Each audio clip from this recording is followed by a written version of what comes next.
have got a squad working today. McNutt is ready to roll. Lewis is here. Booger is here. We put together the entire draft crew because Mel Kiper Jr. is up with us early this morning. Jay Will and Windy. Oh, it's a cornucopia of riches. And Shefty will be with us from the owners' meetings as well. We'll get to all the football, but we begin with the game of the night. The Rockets, the 2 seed in the West. Monica taking on LeBron, Luka, and the Lakers. Pick it up second quarter. Just someone tell me how LeBron James does this. There's a one-legged three. This one was wild. Okay, sure. Why not? You've earned that. That's a trick. That wins a game in horse. Meanwhile, here's Doncic behind the back. Gabe Vincent had a nice night off the bench. Monster in terms of being able to connect from the three-point line. 6 threes in this ball game. Vincent and Dorian Finney-Smith in particular were huge in this ball game. Here's Dorian Finney-Smith off the ankle-breaking move by Luka. Look at it again. Nasty, look at this. Greeny. Ooh, that put some stank on it. Poor Alfie.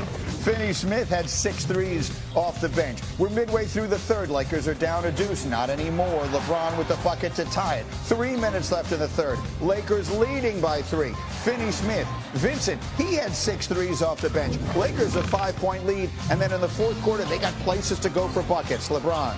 I mean, 20-plus years in the game, and just a size and versatility. What a great spin move. Easy. Just looks too easy for LeBron. He had 16. Luka had 20. Lakers take a 5-point lead.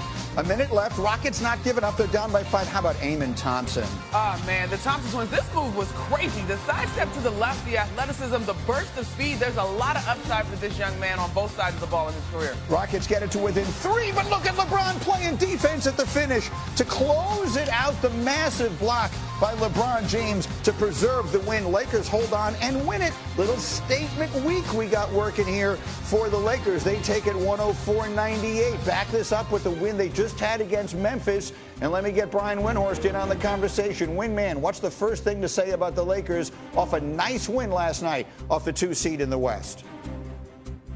Those 2 victories over those 3 days really changed the Lakers' outlook in the standings, Greeny, because not only do they put 2 games in between them and being not having home court in the first round, they have the tiebreak over the 2 teams behind them, Memphis and Golden State. So, in fact, they've now got a 3-game lead. And the importance for that is the Lakers are 29-9 at home. They are 17-20 on the road. That is the largest home-road differential in the league. And look, I'm never going to say that Luka and LeBron couldn't get a road playoff game, but if you want to make a run in the West, you've got to have home court. They're in great shape. They're also now just a game behind Denver. They've got the tiebreaker on Denver, and they've got 1 game left with Houston, and that'll be worth double because that'll be a tiebreak situation for that game, and that game is back in L.A. They're in really good shape, and most importantly, they won this game with defense. They give up 125 points a game over the last 5, just 98 in this one. Get it done. Absolutely. The defense has been the barometer, really, of this Luka-era Lakers. And, Jay Will, I know you have a couple of things you had your eye on last night. Yeah, Greeny, this is a strategy I've had used against me. It'll be used against you as well because we are the mouses in this mousetrap. But this strategy by J.J. Redick, it's called Mouse in the House, okay? And they attacked Fred VanVleet 20 times in pick and roll. He is 6 feet tall. Luka with the size advantage shot over him multiple times. Rui Hachimura, next block, down low in the post. Mouse in the house, shoot over the top. The next possession, literally in the game, AR-15 off a high pick and roll at the top, gets to a spot. So when you play against Houston, you're going to attack the mouse, and unfortunately in this situation, the mouse in the house is Fred VanVleet.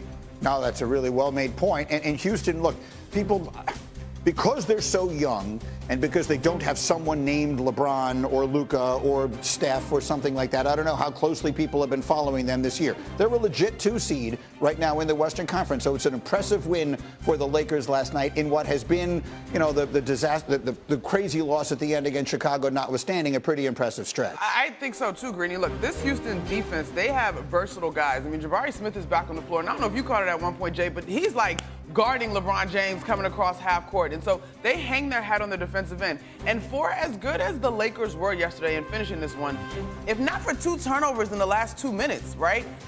The Houston Rockets are right there as far as contending. And, Jay, I'm glad you brought up that tape about VanVleet because he also shot 1 of 7 from 3, which is not really characteristic of who he is for this Rocket squad. So there's a little bit of give and take if he's shooting the ball a little bit better. But this is a really good win for the Lakers. Now, my question watching it is if this was a series, right, the level of energy exerted, I mean, LeBron continues to defy time, but what would that look like in terms of the youth of this Rockets team probably being able to bounce back a little bit quicker than maybe this Lakers team? But I thought the Lakers role players were tremendous in this. Youth versus experience. We'll talk a little more about LeBron doing what he's doing at his age a little later in this hour. But for the moment, Wendy, put a ribbon on the conversation here as far as this win for the Lakers against Houston last night.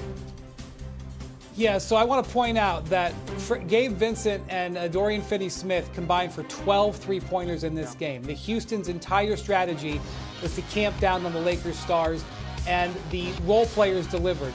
Finney-Smith, that Finney-Smith trade was totally overshadowed by the Luka trade, which of course it was. Finney-Smith was great for them. He played huge swaths of this game at center last night, and it worked. I agree with Monica. I would love to see a series. And by the way, the 3 seed is there for the Lakers to get. This could be a second round series. It'll be fascinating because of the strategies these two teams used against each other last night. And without meaning to disrespect any of the teams, OKC has been so good all along. Getting to 2 or 3 is so critical. You stay out of 4. Yeah, Jay. I just have one thing. It was a great win by the Lakers last night. I know the last 2 games they won well, but I'm with Monica. Like, this makes me more concerned about the Lakers, not with Houston, but with OKC. If it takes this amount of energy to exert, it was a great defensive performance, do we think they can prolong that effort or sustained effort throughout a series with OKC? No, I don't think so. That's the point, Look, which and is just why they to got to add get what out of Jay 4. said, you're going to get it on both sides of the ball versus OKC. You could argue that the Rockets offense, facts are, the Rockets offense is not as potent as OKC. Yeah, which is why, to Wendy's point, you got to get out of 4.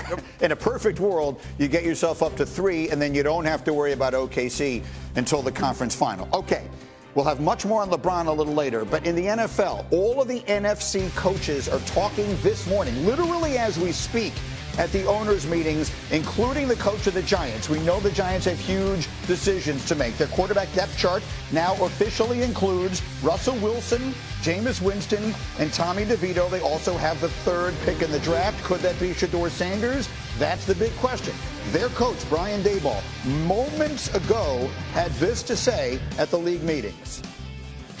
I think Chào mừng các bạn đã quay trở lại với kênh YouTube của mình. Bây giờ mình sẽ tiếp tục đi tô màu để gửi tặng tới các bạn. Và đây mình cần chuẩn bị đó là bút sáp màu. Đây là sản phẩm in sẵn để mình tô màu này.